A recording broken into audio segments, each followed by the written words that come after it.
So a few years ago I moved out of London and I moved to the countryside. I now live in the middle of nowhere, pretty much halfway between London and the sea. And it's lovely around here, it's green and there's plenty to do. And this year though, we've all been affected by lockdown and the coronavirus. And it's been a difficult year.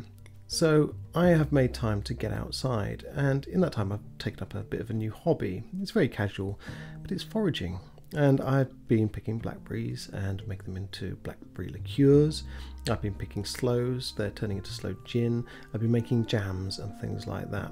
Now, that might make me sound like an old man, but I've been finding it actually quite therapeutic to get outside into the hedgerows and see what nature has for us that we can eat, and we can, spend time to create rather than going and spending our money in the shops.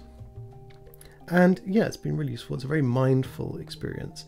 So I wanted to do a podcast about it. So I reached out to the author of a book called The Edible City, A Year of Wild Food, because I wanted to explore the idea that it's not just in the countryside where you can go foraging. And John Rensten, who wrote The Edible City, is a bit of an authority on what you can eat and where you can find it. And he set up an organisation called Forage London. You can find them at foragelondon.co.uk. And along with some other authoritative people, he has done tours around urban areas. You can find things to eat in parks, even growing in walls wild. And it's all around us. And what I find very interesting about this is that we whiz around in a hurry all the time trying to get from one place to another. But when you adopt a hobby like foraging, for example, it asks you to slow down and develop a new relationship with your environment. And I wanted to have a quick chat with John about this. He's a very interesting guy. He's been doing this for more years than he cares to remember, and he used to have foraged food on his menu when he ran a pub in London, and has now made it his career. So I hope you enjoy this. Check out his book. It's called The Edible City, A Year of Wild Food by John Rensten. And check out his website as well, foragelondon.co.uk. It's definitely worth a visit, and I hope you enjoy this conversation, which is all about the things that nature has available to us right out there, if only we look and take an interest. All right, cheers. John, thank you for joining me on the podcast to talk about foraging. You're one of the brains behind Forage London. Forage London is me, but yeah. Because I don't live in London anymore, I live in Dorset. I have a few friends / colleagues who run events for me. Okay, so that's your kind of team, if you like. Yeah, for sure. But they're not employed by me. They just sort of dip in and out, and some of them are great at foraging, but rubbish at marketing. Yeah. So that's what I do for them, I suppose.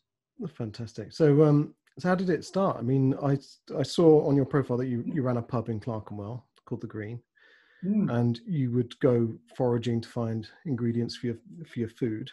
I mean, there must have been some kind of interest there to begin with.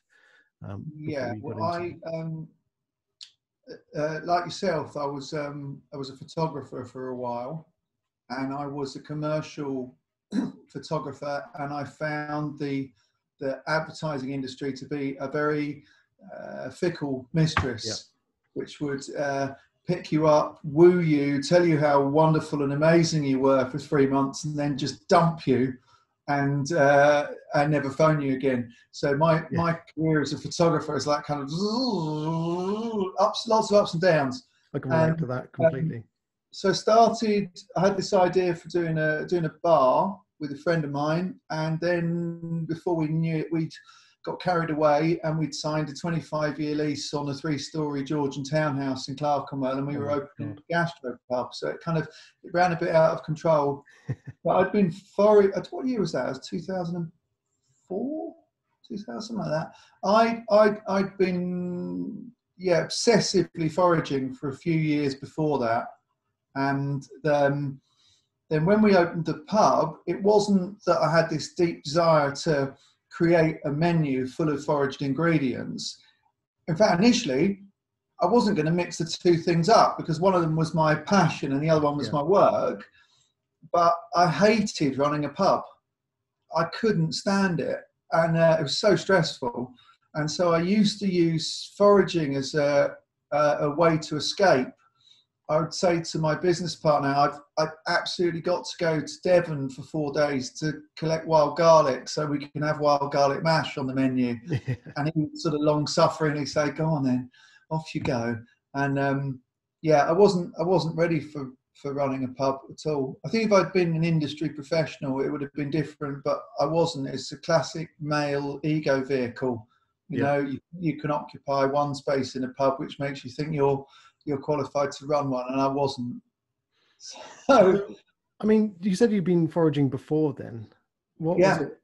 How did you get into it? Is it just something you stumbled upon, or have you always been a kind of outdoorsy type of person? Or no, it's a love story, actually. Okay, do you want to hear cool. it? Yeah, let's hear it. I met my partner / wife of the last 20 years, who is in the other room with our son.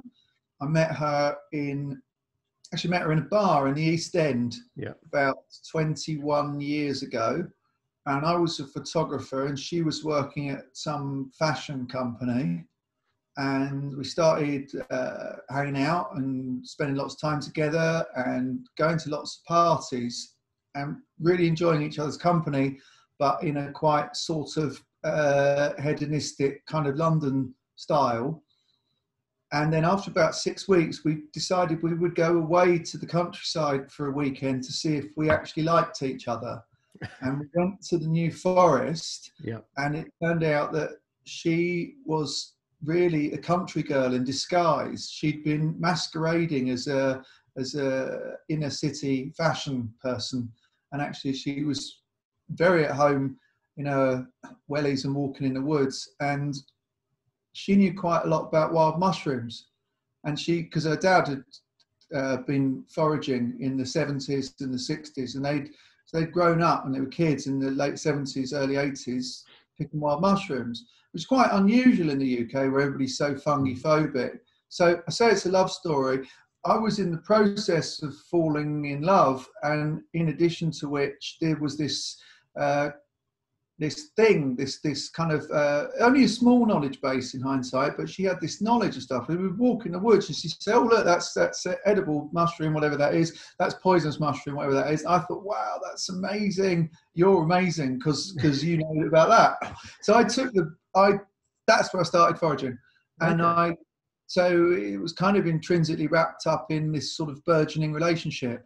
But I've gone far, far, far further and longer and deeper and darker with it than Ellie has at all, because it was something that she's very nostalgic about, because it's something they did, her and her twin sister and their mum and dad did in the New Forest when they were kids.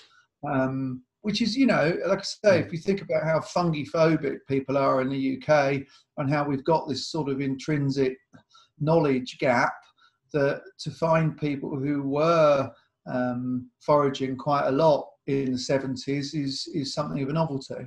Yeah, completely. I mean, that's how I got into it. Long-winded answer. Well, my parents were always like, "Oh, don't touch it. Don't be careful of that. It could be poisonous. Sure. You could have, go into a coma or something like that." Mine too. I remember being in the south of France. So how old was I? I was 10. It's in the mid. It's like 77. And there were loads of mussels growing on the rocks, and I remember people collecting mussels, and my dad saying, "Absolutely not! You don't go doing that. You don't collect things from out in the wild, because you'll get sick, you'll poison yourself, and things like that." Which totally, apart from the fact that I now utterly look like him. I completely, especially because I've lost my hair, I completely disagree with that, But that was, we were brought up with exactly that. I mean, do you think that's a kind of a lot of this kind of thing works well for the big supermarket chains? This kind of public fear of eating stuff you find in the hedgerows. it benefits the shops and the retailers and that kind of thing, really, because it keeps you finding stuff on their shelves rather than when you're out walking, I suppose. Yeah, I suppose so. I mean, I don't know to what extent it's a global conspiracy or not. I mean, if you look at globalization and corporatization, and you look at the way that we get our food, Yeah. it's a pretty peculiar model that we have arrived at. But yeah, I think in the 50s we handed over the final degree of responsibility to corporations for our food preparation. But that's not to say that it hadn't already been handed over decades and decades before. I mean, when we started living in bigger urban conurbations, people stopped doing perhaps the degree of baking they would have doing and having their own little brewery and raising their own animals and things like that. And suddenly you've got like maps of the city, especially somewhere like London, with supply chains coming in. And you look at the names of all those roads that are named after the food that was being sold there, or the fish district or the meat district, and you can see, you can plot a city by where the food was entering. And I think that's the beginning of the disconnection. So yeah, it does serve the supermarkets very well, but I think it's a product of living in cities, Yeah, rather than necessarily the creation of supermarkets. You know, it's but yeah, we're definitely disconnected from our food and where it comes from and what it looks like and the things it grows with and the environments in which it grows and a lot of things. Is that what attracted you to it? Hmm? Is that what attracts you to foraging? Is it that it's kind of a raw experience with your food? What attracts me to it? It's a multifaceted kind of thing. I on quite a few occasions have been asked to go on I don't know, to the radio or the telly or contribute to something, and they say wild food expert John Rensten, and I'm like, no, it's a terrible word. And because apart from the fact that I'm not an expert, and I object to the word expert anyway, because I think it's such a misnomer. It sets you up for a fall. Yeah. I do know some people who are experts. I know a couple of people who are the UK's, if not Europe's, authorities on seaweed, and they definitely are experts. I know a guy who spent 40 years just studying bracket funguses, and he's definitely an expert. But to answer your question, my interest in foraging is that it dovetails into so many disparate topics, and I'm constantly being seduced by different ones. Yeah. So foraging might be appealing because it's something with mindfulness at its core. So it's getting you involved in looking and being in nature and looking at the minutiae of it and also the bigger picture of it. But then it may just simply be that the seduction of it is the fact that it's the beginning of a culinary experience, you know, or it may be that the brain wanders and the experience wanders more towards looking at herbal medicine, which, you know, all of our medicines are initially plant-based, and a lot of them have developed on to be more sort of pharmaceutical solutions. But I think it's still 70% of the world's medicine is plant-derived. Or the seduction might be wanting to improve my nutrition, and you start looking at wild food nutrition. Wild foods are superfoods, so that's quite appealing. There's strains of it that lead off onto things to do with sort of bushcraft and survivalism and things like that, and just getting a free lunch, right the way through to perhaps sort of high-end gastronomy and a whole lot of topics of varying degrees of nerdiness that are in between. I always think of my myself as in the kind of, if you were drawing it, I'm like in the middle of a little target and there's multiple strands running off in all sorts of different directions. And lots of people do seem to be either academically capable, which I don't think I am, or committed enough to dedicate to one of those topics thoroughly, and therefore they can become that expert. But I'm more like a kind of conduit through which a lot of these different things flow. It's why if I want to run a herbal medicine foraging walk in London, I don't do it, because I'm not a medical herbalist. I've got a couple of friends who are qualified to do something like that. I'm fascinated by the topic, but personally I would only talk about herbal first aid that I've used on myself. Yeah. And then it's a first-hand experience. There's no kind of diluted and diverted sort of internet playing of doctor, saying you should do this or you should do that. So I'm right in the middle with all these things. I go off it a little bit sometimes. Yeah. I have various ongoing health issues, and sometimes just having a bad back means that foraging can be a bit painful. So you can be less inclined to go out foraging when the thing that's at the heart of what it is you want to do is bending over all the time. Yeah, so absolutely. I can find there are periods where I think I'm a bit of a fraud. I'm supposed to be Mr. Wild Food, and I haven't actually been out foraging for weeks. And then when my health is good, my enthusiasm for doing this is good, and then the fridge and basically the cupboards fill up with foraged food. And sometimes we're overwhelmed by it. And then other times, I used to like putting on my Facebook page on what Forage London, what's the urban forager having for dinner tonight? And then I just put the Chinese takeaway menu up there. And people have been like, that's horrible, you shouldn't be doing, but it's urban existence, isn't it? So it's very much a mix and match kind of thing. Do you ever go periods where you are just eating pretty much solely stuff you've found out in nature, or is it just something that goes alongside? Yeah, I do. And the other thing to think about as well is that even though when you're initially getting interested in the topic of foraging, it's about learning plants, learning mushrooms, learning seaweeds and things like that, and you think that you're involved in this kind of acute seasonality. But the more you become involved in the topic, the more you start developing lots of preserved goods, lots of dehydrated things. Eventually, you end up with a kind of dry store of foraged foods that you use throughout the year, like you would anything else. I have not quite literally a rack, but I have my spice rack is very different from most people's and contains lots and lots of dried foraged herbs and spices and things like that. So it develops as the year goes on, really. I mean, I got a bit of a bug. I mean, I'm in no way, I wouldn't even call myself a forager really, but I go out and I pick a few.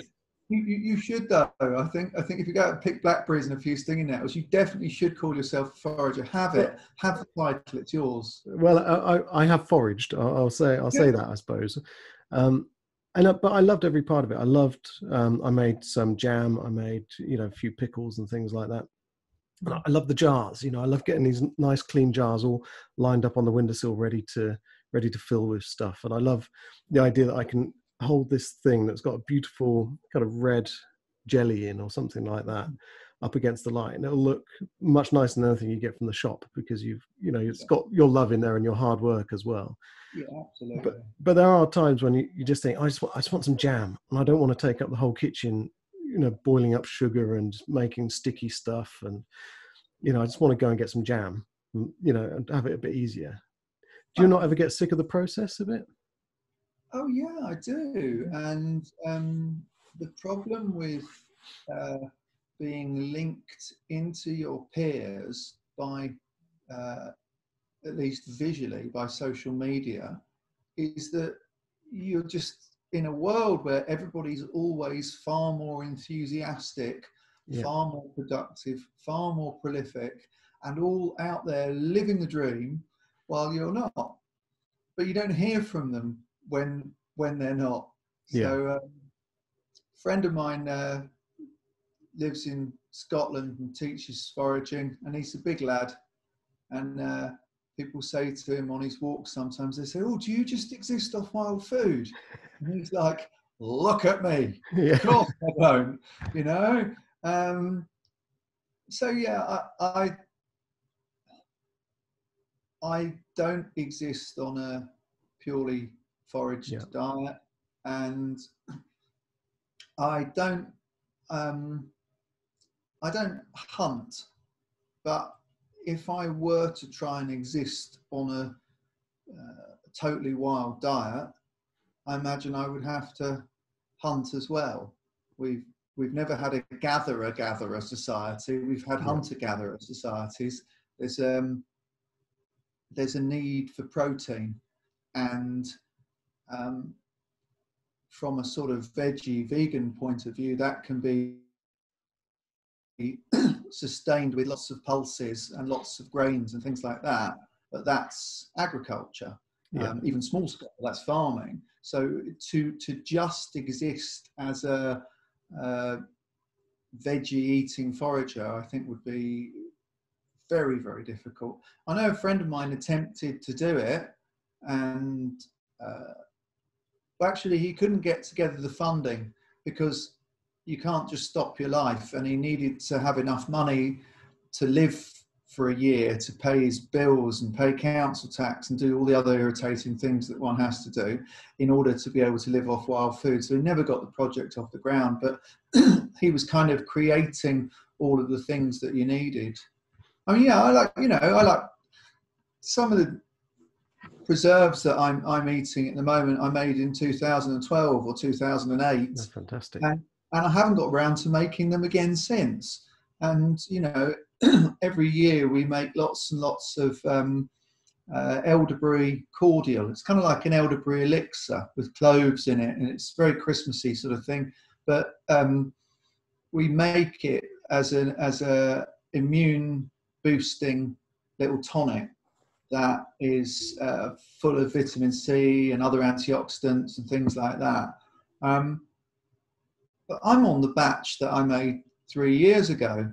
And this year there wasn't really a very good elderberry season at all. And the year before that, I had some health issues, so I didn't get out. So if you wanted to do everything every year, you'd be utterly exhausted. Yeah. You know, I haven't made any nettle wine for probably a decade.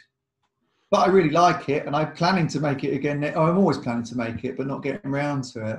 So, I mean, I think it's fine to dip in and out of these things, especially, you know, you were saying you got a full-time job and you've got other things to do, and I've got family and I've got other commitments, and I'm trying to run albeit foraging related business. I'm trying to run a business and do things. There's not necessarily the time to appear, as quite a lot of people do, on Instagram. Yeah. I suppose you'd have to have your whole house would be full of, you know, things hanging down, drying, herbs drying, nettles everywhere. There'd be pots and pans filled with all kinds of things. I do know a few people like that. Yeah. And my house is pretty full of that kind of stuff. Yeah, I mean, I've moved a lot of my stuff out. Yeah. There's up there's boxes and bags and all sorts of things. Yeah. And yeah, there's the kitchen is a strange place. Do you get much time to go out on your own these days, or is it always business related? Do you get no, I definitely get out on my own, and I go out with my son, and I go out with my wife and my son. If I run a mushroom foraging walk, unless by the end of it I'm completely broken, which is generally not the case because I'm normally very enthusiastic. When I part company with the group, I go off mushroom foraging because I'm in the woods already, and I want to kind of go and reclaim the space a little bit and being there on my own, not talking to a group of 15 people. Do you think it's a bit like kind of, you know, doctors are always saying to people, you need to get out into nature more, you know, it's almost like therapy sometimes. Do you think there is a kind of element of that, and that's why people are attracted to being out, picking mushrooms and stuff? It's not necessarily just about the mushrooms. It's about, No, just having quiet time. it's definitely not about the mushrooms. I think that's the hook. Yeah. Anyway, if you're trying to get people into woodland and you tell them about really tasty wild mushrooms, that is a good way to get people into woodland and to get them to interact with a landscape that they may not have done so in a kind of intimate way. Yeah. And I mean, my mushroom foraging walks, we do pick wild mushrooms, but the purpose of them, if there is a purpose, is to try and understand how forest ecosystems exist and are regulated and how they develop and their problems, and to make people emotionally involved with woodland and turn them into ecological stewards. Yeah. To make them, if you hear of a woodland that got cut down, if you don't have any understanding of how it feels to stand in a woodland or an emotional relationship with that type of landscape, you won't really feel anything, will you? It's an abstract concept. So I wouldn't say I trick people into the woods under the guise of mushroom picking, because we go and pick mushrooms, but it's by the end of the walk they realise that isn't the main thing. Yeah. Or at least I hope they do. I hope they're taking away a bit of knowledge and some nice emotions, as well as a little paper bag full of mushrooms. Do you think there's a sense that we're kind of getting back to something that we've lost through, our lives are very much processed now. We have Monday to Friday, 9 to 5, and we sat at computers like we are now. Yeah, for sure. Do you think there's some of it is just getting back to something that's a bit more natural about who we are as well? I would like to think so, but I'm not wholly convinced that. I mean, from my own point of view, I spend quite a lot of time when I can going out foraging. Yeah. And even though I said on Instagram, everybody looks like they're foraging all the time, I am in a permanent state of foraging. Right. But that doesn't necessarily mean that I'm constantly creating beautiful things in kilner jars. And I live in Dorset now, and we went down to Kimmeridge, and I cycled back, and I stopped to pick some pennywort out of a wall, and I stopped to pick some three-cornered leek, and I stopped to pick some black mustard. And actually I really wanted to cycle, so I had to stop myself foraging. Yeah. Otherwise there would have been 20 or 30 things that I would have picked, and I wouldn't have actually done any exercise. So a lot of my foraging is more sort of interwoven with what I'm doing anyway. And that's definitely how it was living in London. I would walk from my house to Arsenal Tube Station, and I would grab 3 or 4 things along the way, just because they were there. And when I did my book, I don't want to quote myself, but I said it turns nature into a massive impulse purchase section, but where everything's free. And it does become like that. So from a personal point of view, sometimes I almost would like to turn off my foraging brain, and not commodify nature.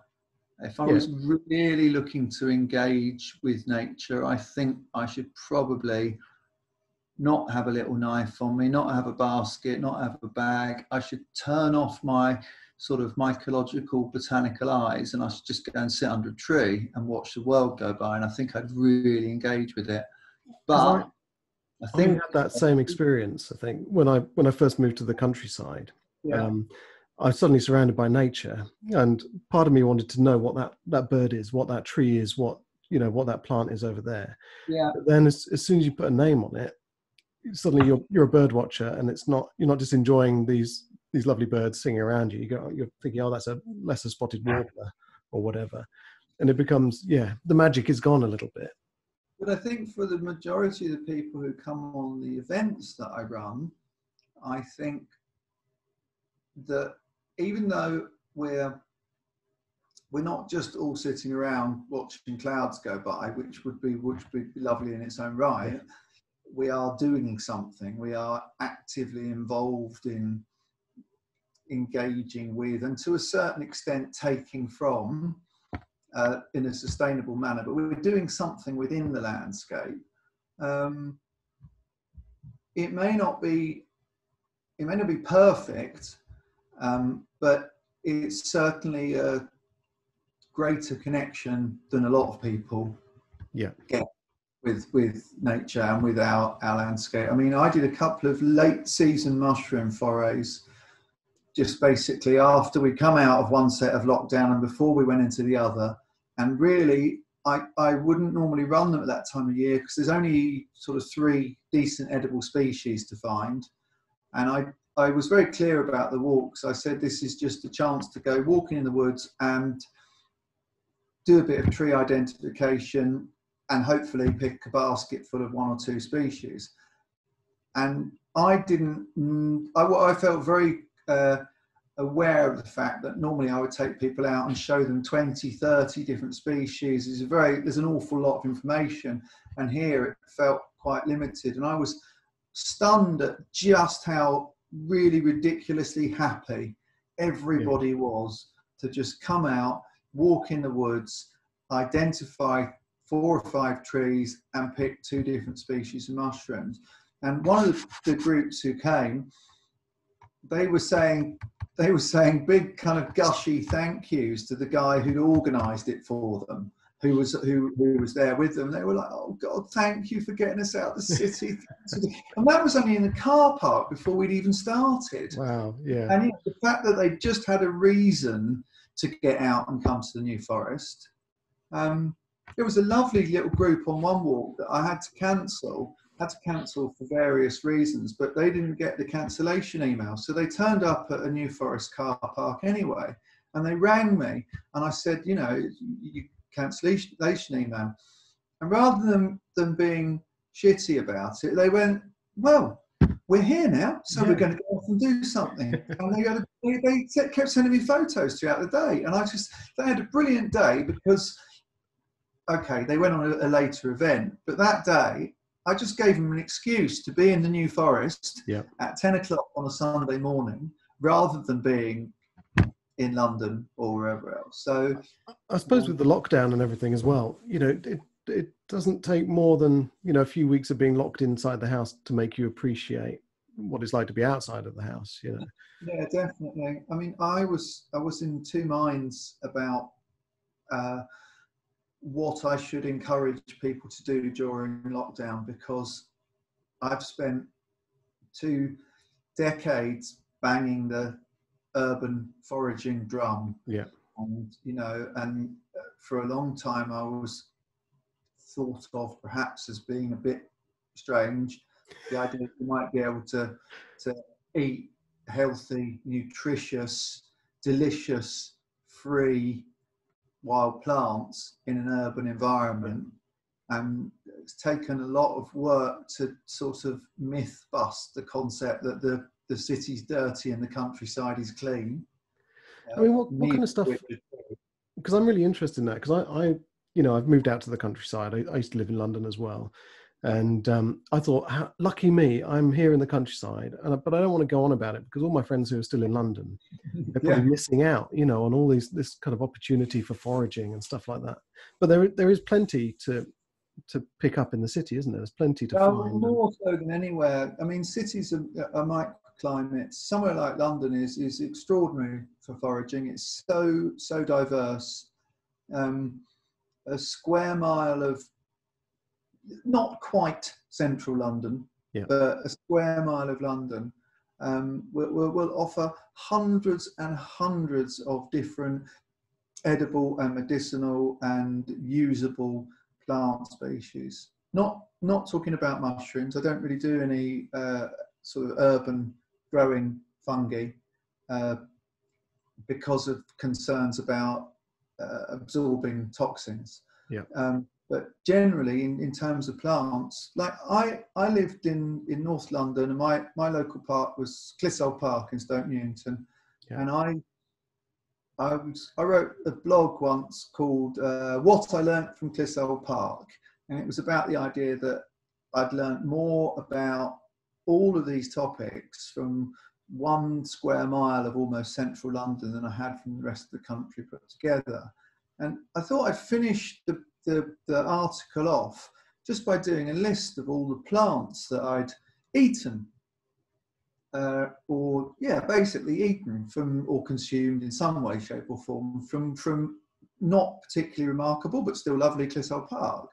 And I got up to 175. Wow. And Yeah. if I was really trying to push it, I could, and I'm sure I could have got up to 200. I moved. But, and I wasn't attempting to get to a clever figure. That was just me totting it up, and that's where I got to. And are these just growing wild, or have they been planted? What? The majority of these are wild. I divide everything in the city into 3 groups, really, which are non-botanical. There's wild plants that are growing wild, don't care about us, don't need deadheading, fertilizing, looking after, pruning, weeding, whatever. They're just robust, militant wild plants that just get on with it, or just do the job. Then the second group are the kind of unintentionally edible plants and trees. Yeah. And those are things that are going to have been put there by either present day or Victorian park planners or town planners. Trees that we have lots of, things like lime trees, linden trees, that produce various different edible crops. Lots and lots of different trees, and lots of hedges and borders that have been put in, mahonia bushes that have been put everywhere to create a kind of impenetrable, like kind of holly barricade, but that produce edible fruit and edible flowers. So there's a kind of unintentionally edible group. And then the last ones I'd call them feral. So that might be if I'm in Crystal Palace and I'm picking wild rocket, I'm not, from a forager's point of view, particularly concerned whether this is actually totally wild perennial wall rocket or whether this is a garden escapee, because it probably is a garden escapee. And so there's lots of feral plants as well. So you put all those together, and then you look at the temperature, the microclimate in somewhere like London, and the extended growing seasons, and the diverse growing environments. You've got enhanced fertility. You've got just basically the whole process is taken to another level. One of my favourite places is Tower Hamlet. It's over in Tower Hamlets. It's a nature reserve, and it's extraordinary. And that is, instead of a couple of hundred species, that's probably 500-600. I haven't documented it. Just so many different species of plants that can be used edibly or medicinally. Do you find you have to give yourself extra time to get anywhere because you're constantly sort of stopping to look at stuff? And my wife Ellie and I used to have this kind of thing. She'd say, "Let's go for a walk," and I say, "Great," and she'd go, "Right, ground rules. Let's talk about what a walk is. A walk involves taking steps. A walk doesn't involve." I've had this with events that I've run though, where we've been like a 3-hour walk and it's been an hour and a half and we've not made it out of the car park because there's tons of stuff to see, especially somewhere like Burgess Park over south of the river. Extraordinary wild meadows and just so much stuff coming at you. Do you ever get chased away by like park wardens or anyone who like don't appreciate you picking plants? No, not really. I'm never blatant in what I do. I don't skip through the park waving baskets. It's not that I try and keep what I do under wraps. It's just I don't constantly want to be explaining myself to people. I think if you do things respectfully, Say, for example, cherries. So there are loads and loads of cherry trees planted all over London parks. And generally speaking, can vary, but an awful lot of the domestic or not exactly planted there specifically to create fruit species, and especially wild cherry species, a lot of them produce bloody awful cherries. So for me, cherries aren't the crop, but cherry trees produce masses of blossom, which big, what gardeners would call showy blossom, you know, really big bunches of it. And so for me, that is the crop that I would take. It's far more abundant, it's far more prolific, it's far easier to harvest. It's all going to fall off anyway. And I leave the cherries for the birds. And I respectfully and carefully harvest cherry blossoms, which I use to make a cherry blossom syrup or to infuse into alcohol. And but I have seen, you know, people climbing cherry trees, busting branches off to get a few cherries. And I don't. I think that's just general inherent stupidity. I don't think that's a foraging fad destroying our parks. I think, you know, those people are going to do that regardless. In essence, though, I think kind of foraging is about being, or there is a sense that it's in harmony with the environment, that the kind of it's a harmonious activity with nature. So that kind of, you know, busting off branches and that kind of thing doesn't really go with the spirit of what I guess foraging is all about. No, and there's I'm not saying there aren't examples of people being overzealous or people being greedy or people commercially foraging in a way that is wholly inappropriate. Having said that, I think your average commercial forager has a greater vested interest in sustainability than everybody else. The concept that this sort of mysterious clandestine figure who wants to come and take a fly mower across a wild garlic patch and take every single thing, I think is generally, not saying entirely, but generally complete nonsense, because that guy not only understands the life cycle of wild garlic, he wants to be able to return to it. Yep. The last thing he wants to do is decimate this lovely patch. And the same with mushroom picking, you know? So yeah, I think the majority of the people who are involved in foraging to any extent are very, very aware of sustainability. And I think it's fundamental to what they do, because ultimately they're sustaining themselves, aren't they? Yeah. Even if what they're doing is turning what they're collecting into cash, they still need to build this. They need to develop this. That's the way I would look at it. Yeah, no, that makes complete sense. Is there a kind of whatchamacallit, a kind of holy grail of foraging? Is there like a urban holy grail, like like truffles or something like that you found and you think, wow, that I would never have thought to find that in, near Arsenal Station? Blimey, that's a good question. Because I suppose it's when you're out and about and you're just going for a walk, when you spot something, it's like a little pleasant surprise, isn't it? Like, wow, God, yeah, I'd love to have that. I suppose maybe after you've been doing this for a while, there'll be a few things left on your kind of, like, I don't physically have a wish list, but there might be a bit of a mental wish list. But then there will be, sometimes there'll be things that come along that you just didn't realise they existed.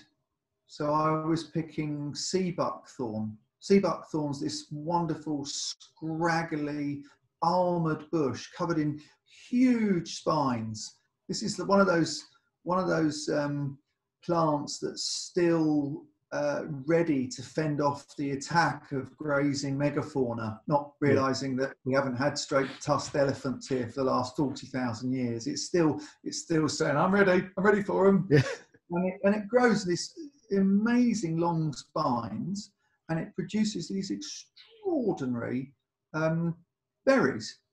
bright orange little berries that explode as you try and pick them and taste like a high voltage version of orange meets lemon, like a Wow. real shockingly sharp, wonderful flavour. And I've always collected these things coastally predominantly, and always thought of them as a big scrangly bush. And then I was walking along the River Thames at Greenwich Peninsula, and there was a tree in front of me, and I couldn't work out what it was, because A plus B didn't equal C, and it was the sea buckthorn tree. Wow. And Yep. it had just been grown in a completely different way. And I kind of got my head around it. I thought, that's amazing, because I never realized that could exist. And then I got to the next one, and the next one, and the next one. So there's an avenue of these trees, which I'd only ever assumed were a bush. And so that wasn't the Holy Grail, but it was just wonderful to find that everything you thought you knew and where you thought that knowledge finished was completely wrong. Yeah. And I would always pick cherry plums, which were a lovely little fruit somewhere on the cusp, surprisingly, of a cherry and a plum. And cherry plum trees are very prolific. And 2 years ago, I found a cherry plum hedge.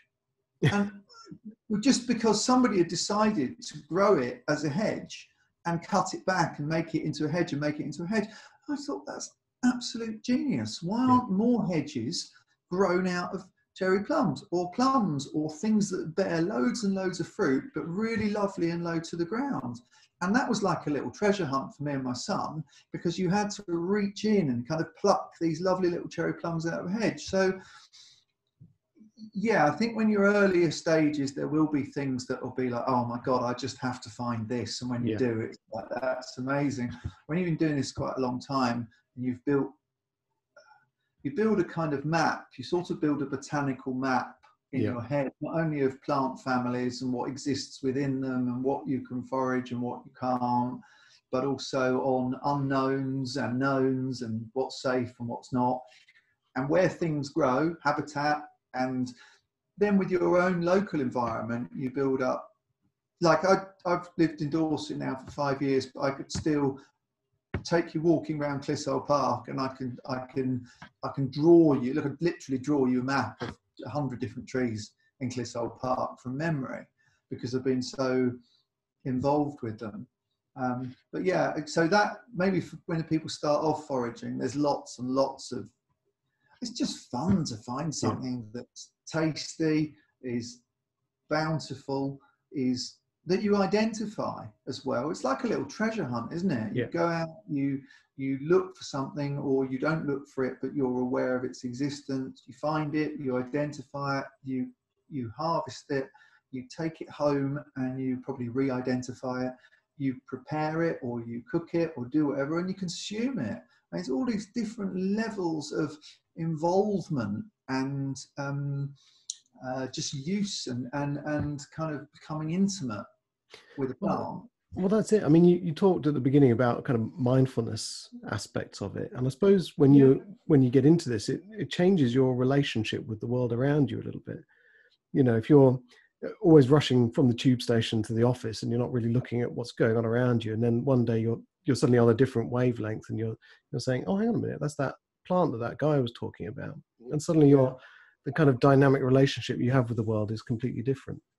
Yeah, it is. I mean, I do a lot of speed foraging, which really, I love the idea of, you know, when you see the idea of, oh, John's out foraging, that means he must be just like gently wandering with a little cloth bag, musing and probably composing a poem whilst, you know, and a lot of it, especially when you've got a young child, the words, could you keep your eye on him for a minute, keep coming out of your mouth, you know, while you grab something.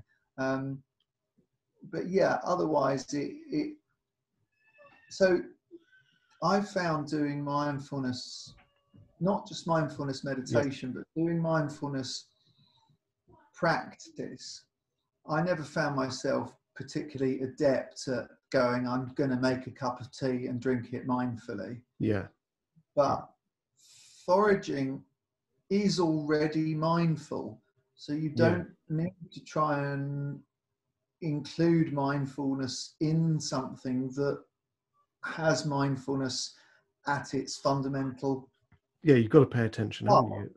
yeah, and literally if I go out to forage, I am looking at what's going on around. I'm looking at landscape. I'm looking at changes in seasons. I'm looking in much smaller details. They're what's called the micro seasons. You know, things are coming in, things are going out, things are overlapping. I'm absorbing lots of information that I'm not necessarily aware that I'm absorbing. You know, I might just be noticing that the lime blossoms and the elderflower have overlapped this year, which is not something they'd normally do. Or I've been noticing that some species of something is late, or sort of mushrooms wise something that didn't actually happen at all this year.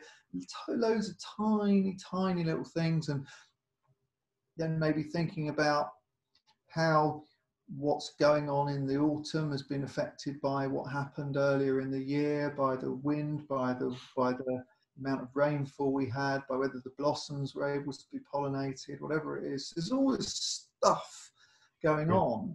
And then the act of collecting things it needs to be quite mindful.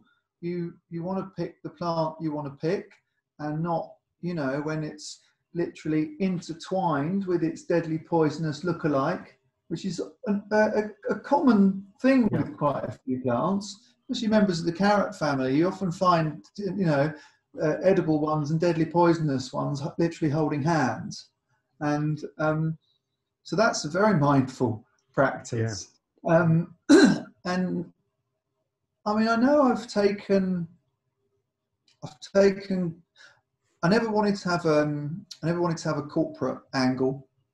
In fact, a friend of mine said to me when I started doing these walks, he said, "Oh, I'll do PR for you." I was like, "Okay." He said, "Right, what's your corporate angle?" I said, "I haven't got one." He's like, "Well, should I come on one of your walks?" And I was like, "Well, don't," you know, because I didn't want to run it like that. But so I've never gone looking for taking groups of businessmen who would prefer to be on a more traditional jolly, heading to the pub, out to look at a load of green stuff. But when I have, I've always found it really rewarding. I've had groups of people competing for how big a stinging nettle they can find. Right. I've said to them, we're going to make stinging nettle tempura. We're going to tempura stinging nettle leaves. And what we need is the biggest one. And these slightly grumpy, reluctant, besooted men turned into children, just literally shouting, "John, John, John, look at the size of that one."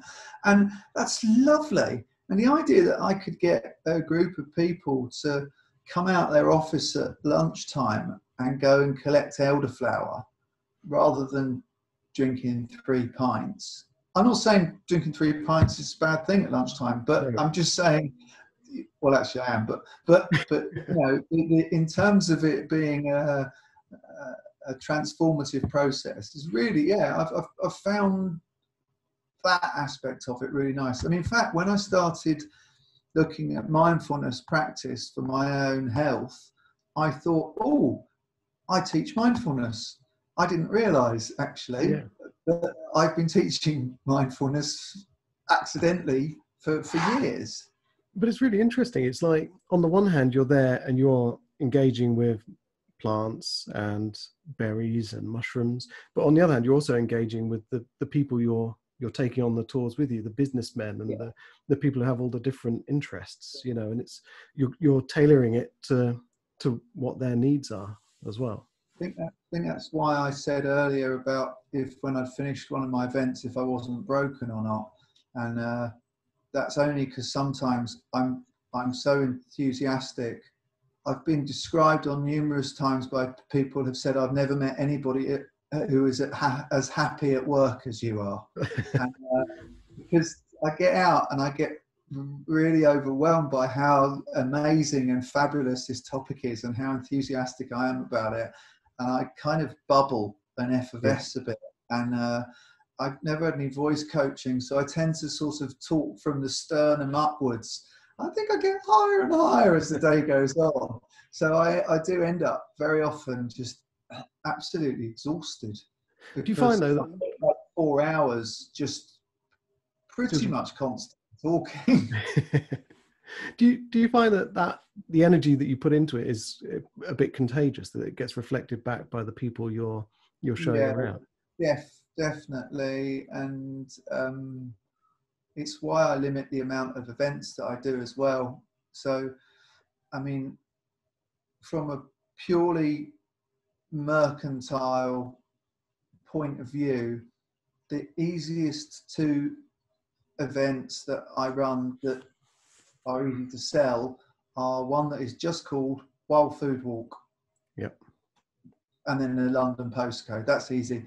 Or mushroom foraging. The mushroom foraging walks are so easy to sell, and I could run 3 or 4 a week every week from middle of September probably through to the beginning of December, and I could run like 30 events or something, but I do one in September, maybe 3 in October and 2 in November, because it's my favorite time of year. It's my sort of first foraging love.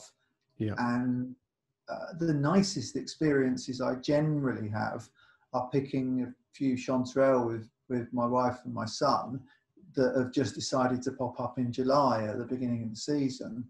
And then maybe in December, where we go out and the woods are completely empty, and we go out and we pick winter chanterelle and we just cook them in the woods together. And so it is tempting, especially after the year that I've had, along with everybody else, Absolutely. to into the coming year to just sort of turn it into a financial enterprise. But I love being enthusiastic about what I do, and I really like over delivering. Yeah. I like it when people come on the walk and they just get a lot more than Yeah. they were expecting, and generally that's a lot more of me than I've got a lot that I want to share. Yeah. So yeah, you do. I do put a lot into it. It does leave me knackered. I mean, there is a poem by Mary Berry. Is it Mary Berry? No, not Mary Berry. I can't remember who it's by. Mary Berry's Baker. I know, yeah, exactly. No, but there's a poem, and I think the lines are "Look around, be amazed, and tell about it," and that's the poem. Yeah.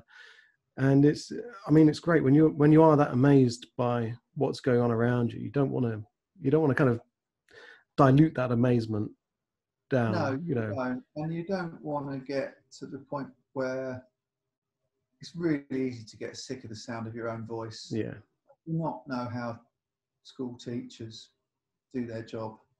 I really don't. Right. I mean, just doing that day in, day out, I really couldn't. And also, if you think about the fact that the majority of the people who come on my events have gone to the extent of finding them, making a commitment, paying for them, and then turning up. I'm preaching to the converted, aren't I? Yeah. I'm not trying to wave a green flag and get a load of people to join. They're already there. So, which is nice. I mean, Yeah. I've had some, I don't know how many people I've taken on foraging walks in the last decade, but it's thousands, Yeah. and I met some lovely people, really lovely. I can think of only one, maybe two people in the entire time that I wouldn't necessarily want to spend much more time with, but I'd still want them to come on another walk. I've just met such a lot of lovely people. Yeah. That's interesting as well. When people have run events for me as well, I'm like, generally speaking, I say to them, "How did it go?" And they're always like, "Where'd you find all these really nice people from?" So I don't know. They just kind of gravitate towards it. That's fantastic, isn't it? I suppose it is something that people are just, when they arrive at your doorstep anyway, they're already bought into the whole idea of getting out there. And Yeah, definitely. even those people who turned up at the car park and you weren't there because they didn't get the email, they're already on the walk. They've already done it, even though you're not. They were brilliant. They just kind of exemplified. I don't know. That was just a different.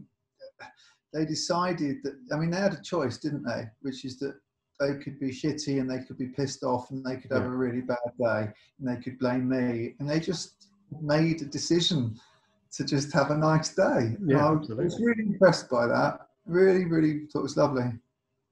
So, I mean, talking of how to find you, I mean, what's going on with Forage London at the moment? I mean, with lockdown, I suppose there's not a lot you can do.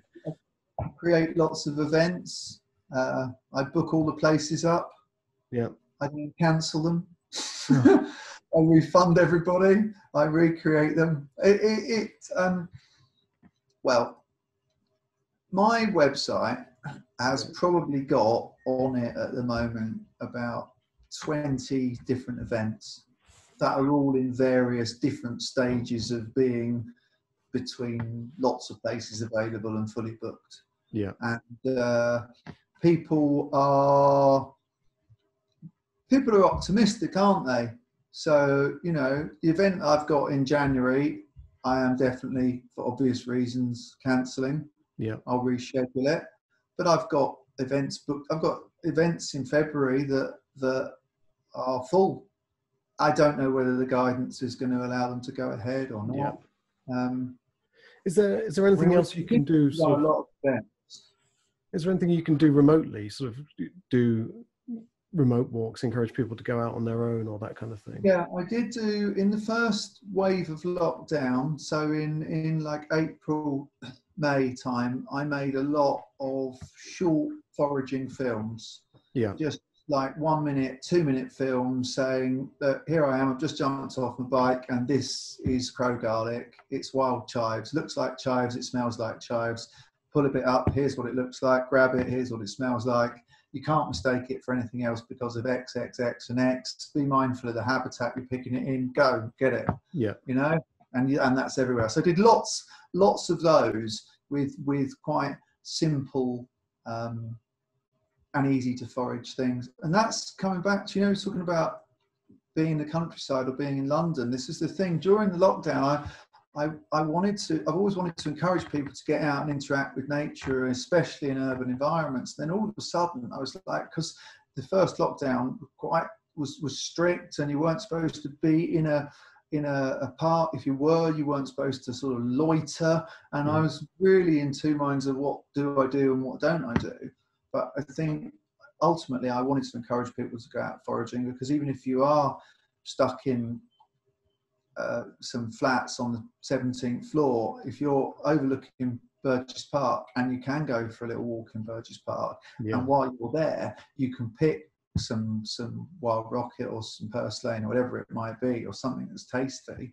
I really wanted to encourage people to do that, because I suppose we've got a big, they're saying we've got a big mental health crisis looming for the country, the biggest since the Second World War. And I suppose even just getting out and going down to your local park and seeing what's out there, if you have a reason to get out there, it can be pretty therapeutic just to spend a bit of time outdoors. Yeah, I definitely think it can be. I think we're all going to need therapy. God, you know, next year I'd seen people outside the coffee shop local to me all queuing to get a coffee, and I thought we're all going to be basically queuing outside the therapist. Yeah, I think so. My turn. In you go. And they'll all be sending people out into nature. So you'll probably have lots of clients. I've tried doing. I have a bit of a hang up with foraging being too middle class, and therefore the price of the events that I run being prohibitively expensive. So I did a whole series of events that were called something like Foraging for a Fiver, and it was exactly the same event, but a 3-hour foraging walk was £5. And I had a real problem booking them up. I had a real difficulty. And then also, because people had committed £5, the amount of people who didn't show up was really high compared to normal. So now I'm abandoning the idea of doing the walks that I do that are at the price that I've decided they shall be and how I run my business, and some cheap ones. I'm just going to do the normally priced ones, and I'm going to do a load that are free. Oh, right. Okay, yeah. They're completely free. And but I'm not going to cap the amount of people on the walk. So that means you could come on a walk that's free and find it's just you and me, or you could find it's 150 people, which I hope not. I don't think it will be. It's not going to be like a kind of a religious gathering or something like that, is it? Or but obviously I can't do that under the current situation anyway. But I would like to. I will be doing some events that basically just free of charge, because I think when you start piddling around in that space in between, for me, people probably come to my website expecting to spend sort of £30 to £50 on going on a walk, and I'm sure there's other places you go to expecting to get something for free or spend a £5, but I just sort of couldn't. So I thought free's easiest, really. If people want to find out about that, where is the best place to look? Just on your website? Yeah, my website's Forage London. I'm very easily findable. Yeah. I live in Dorset, but I run stuff in Dorset as well as Hampshire as well as London. But I don't want to change the name of my website or my company, because I didn't mean to kind of create a brand by calling it Forage London, but I sort of inadvertently have done, or maybe not a brand, but certainly something that's easy to find. Yeah. If you put that into a website, then you come to me. Fantastic. But yeah, so Forage London or Facebook or Instagram. I don't do very much with social media. I probably should do much more. I like to have a mailing list and send more detailed information out to people that I know that really want to receive it. And if they don't, they can just unsubscribe and then never hear from me again. Rather than, it's bombarding like people all the time. Yeah, exactly. So this is going to be the first podcast to be published in the new year in 2021. Yeah. So it's going out sort of beginning of January. What to sort of wrap things up a bit, what is something good that people can go searching for at the beginning of January? Because I know it's a quiet time of year, isn't it, for berries and all that kind of stuff. Are there any little nuggets still? It's actually a really great time of year for foraging. Okay. As long as there's not snow on the ground, which makes most things kind of difficult, there are a lot of winter salad plants that we have in the UK that are at their best at this time of year. I would have thought one plant that would be good for people to go looking for, because the identification of it is primarily done with your nose, would be a plant called three-cornered leek. Three-cornered leek. Three-cornered leek is close relative of wild garlic, and it stinks of garlic. Fantastic. Obviously, I can't go into the whys and wherefores of how to identify it right here, but it's called three-cornered leek because it has three corners to its flowering stem. So if you cut it, it would look like a little green Toblerone. But the main key feature of this group is that it really, really reeks of garlic. And if it doesn't, it's not the right plant. Okay. If it doesn't utterly, if you're, I thought it was a bit garlicky. No, maybe that's the bluebell and you're going to poison yourself, or a daffodil, or a snowdrop, or a lily, or an iris, or all sorts of other things. But if you can find a bit of information on what three-cornered leek looks like, you can find decent, prolific patches of it in the countryside and in the city. Fantastic. And it's great, lovely, fiery, garlicky, very fibrous plant. So you need to chop it up quite a lot when you cook with it, and you can make soups and all sorts of wonderful things with it. Fantastic. Well, I'm going to check out what's growing around here, see if I can dig out any myself, because we do have a lot of wild garlic around here, and we've got a load in the freezer that we've kind of puree that we're going to put into soups and things throughout the year. But I like the sound of three-cornered leek as well, so that sounds brilliant. So, all right, well, I will leave it there for now. But thank you so much for that. Pleasure. I think, I think anything that makes us kind of slow down a bit and look at the world around us in a new way is always a bit welcome. And it sounds like a nice way to pass the time, definitely.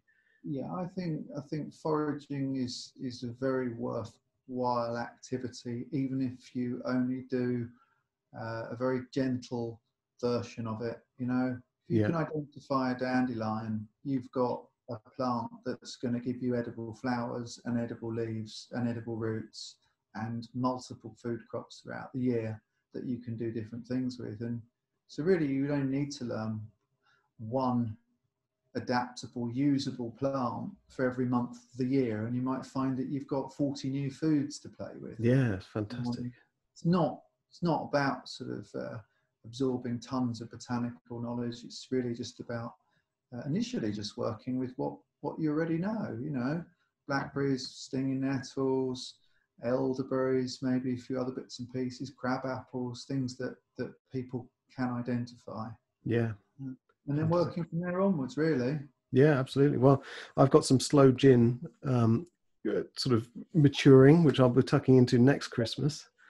But hopefully you've got plenty to keep you going now and to see you through till the end of lockdown anyway, when you can get back out and do some more walks, that sort of thing. Yeah, for sure. Absolutely. Brilliant. All right, well, I will leave it there. Thank you so much.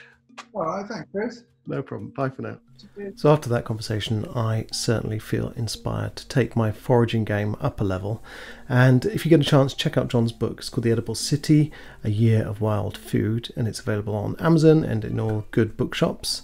And check out foragelondon.co.uk. And also just take a moment to look at the world around you, not just for food and things you can eat, but also see what else is going on around you. Look at the street names, look at the history, look at the textures.